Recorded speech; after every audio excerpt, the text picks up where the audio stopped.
నమస్తే శ్రీ మాత్రే నమః శ్రీ కృష్ణాయ నమః. మనకి యోగాల గురించి ఎప్పుడు చెప్పుకుంటున్నాం కదా, చెప్పుకోవాలి కూడా.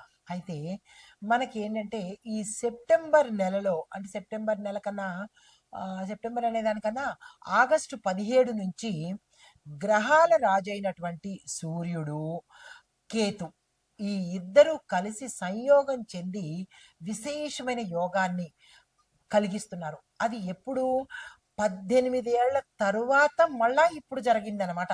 ఆగస్టు 17వ తారీఖున జరిగింది. మళ్ళీ 18 ఏళ్ల కన్నా ముందు జరిగింది. తిరిగి మళ్ళా మనకి ఇప్పుడు జరగబోతోంది. విశేషమైన లాభాలను ఇద్దరూ తెచ్చుకొస్తున్నారు. గ్రహాల రాజు కేతువు కూడా. కేతువు ఏం సామాన్యుడు కాదు. చాలా చక్కని జ్ఞానాన్ని, విజ్ఞానాన్ని, మంచి ఫలితాలని ఇవ్వబోతుంటాడు. అయితే 18 ఏళ్ల తరువాత జరిగే ఈ సూర్య కేతువుల యొక్క సంయోగంలో 3 రాసుల వాళ్లకు సమస్యలు వచ్చే అవకాశం ఉంది. ముందుగా నేను ఆ 3 రాసుల వాళ్ళకి చెప్పేస్తాను. తరువాత మిగిలిన రాసుల వాళ్ళకి నేను ఎలా ఉండబోతోంది, ఏం చేయాలి అనేది చెప్తాను. అయితే ఈ ఆగస్టు 17న గ్రహరాజులకి రాజైనటువంటి సూర్యుడు సింహరాశిలోకి ప్రవేశిస్తున్నాడు. కేతువేమో ఇప్పటికే సింహరాశిలో ఉన్నాడు ఆల్రెడీ. ఈ సూర్యుడు కూడా ఇక్కడికి సింహరాశిలోకి మొన్న ఆగస్టు 17వ తారీఖున జాయిన్ అయ్యాడు. అంటే ఇద్దరూ కలిసి ఇప్పుడు సింహరాశిలో సంచారం చేస్తున్నారు. ఇది ఎప్పుడు జరిగింది? 18 ఏళ్ల క్రితం జరిగింది. మళ్ళా ఇప్పుడు 2025లో జరగబోతోంది అనమాట. అయితే వీటి నుంచి ఒక్కొక్కరికి ఎలాంటి ఫలితాలు వస్తాయి అంటే, మనకి కాలానుగుణంగా ఈ రాసులు, గ్రహాలు ఒకదాంట్లోకి ఒకటి జరగడం అనేది, మారడం అనేది నిత్యం జరిగే ప్రక్రియ. ఇందులో వింత ఏమీ లేదు.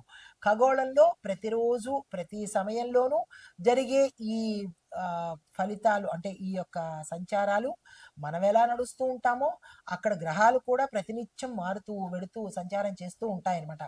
ఆ సంచార ఫలితాలే మనకి ఇక్కడ దేశకాలమాన పరిస్థితులను బట్టి మనుషులకి అందరికీ కూడా ఎలాంటి ఫలితాలు ఇస్తున్నారు అనే అంశంలో చూసుకున్నట్టయితే కనుక, ఈ సంయోగము ద్వాదశ రాశుల వారి మీద ఎలాంటి ఫలితాలు ఇస్తోంది, ఎలాంటి నెగిటివ్స్ ఎదుర్కోవాలి వీళ్ళు, ఎలాంటి సంతోషాలను పొందాలి, ఎలాంటి శుభాలను ఆస్వాదించాలి అనే అంశాలను ఉద్యోగపరంగాను, తరువాత ఆరోగ్యపరంగాను, తర్వాత వ్యాపార పరంగాను ఎలా ఉండబోతోంది అనే అంశంలో ముందుగా మంచిగా, అంటే ఈ జాగ్రత్త పడవలసిన రాసులను చెప్పేస్తాను. అది తదుపరి రాశి మిథున రాశి. ఈ రాశి వారికి సూర్యకేతు సంయోగం వల్ల కొంత మానసిక ఒత్తిడి కలిగేటట్టుగా కనబడుతోంది. మీరు ఏ రంగంలో ఉన్న వాళ్ళైనా సరే, విద్యార్థుల దగ్గర నుంచి ప్రతి ఒక్కళ్ళకి కూడా మానసికంగా కొంత స్ట్రెస్ ఫీల్ అవ్వడము, అశాంతికి గురవ్వడము, డిస్టర్బ్డ్గా ఉండడము, ఇలాంటివి జరిగే అవకాశం కనబడుతోంది.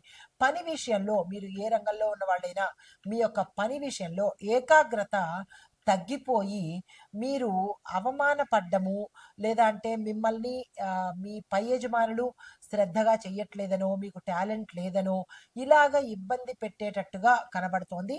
ఈ విషయంలో జాగ్రత్తలు తీసుకుని ఏకాగ్రత పెంచుకోవడం చేయండి.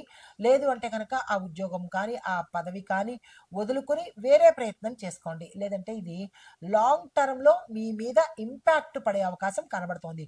విద్యార్థులు చదువులో ఇంట్రెస్ట్ కోల్పోవడము, ఇతర వ్యాపకాల మీద, లవ్వుల మీద, అదేంటిది రీల్స్ మీద, ఇన్స్టాగ్రామ్ల మీద, వాటి మీద ఇంట్రెస్ట్ పెట్టి చదువులో వెనకపడడం వల్ల వీళ్ళ కెరియర్ కానీ, లేదా వీళ్ళు అవమానపడడం కానీ దెబ్బతినే అవకాశాలు చాలా ఎక్కువ కనబడుతున్నాయి.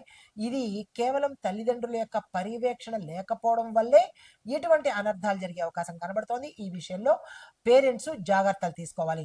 తల్లిదండ్రుల ఆరోగ్యం మీద జాగ్రత్త పెట్టుకోవడంతో పాటు మీకు కూడా అనారోగ్య సూచనలు చాలా ఎక్కువ కనబడుతున్నాయి.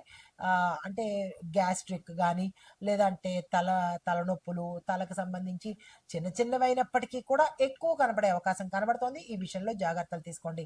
అనుకోని ప్రయాణాలు చేయవలసిన పరిస్థితి ఏర్పడుతోంది. మీరు చేయవలసిన పరిహారము సూర్యుడికి సంబంధించి సూర్యనారాయణమూర్తి స్తోత్రపారాయణ, కేతువుకు సంబంధించి కేతువుకు స్తోత్రపారాయణ చేసుకోవడంతో పాటు నవగ్రహ పీడా స్తోత్రం అనేది ఉంటుంది. దాన్ని పారాయణ చేసే ప్రయత్నం చేసుకోండి.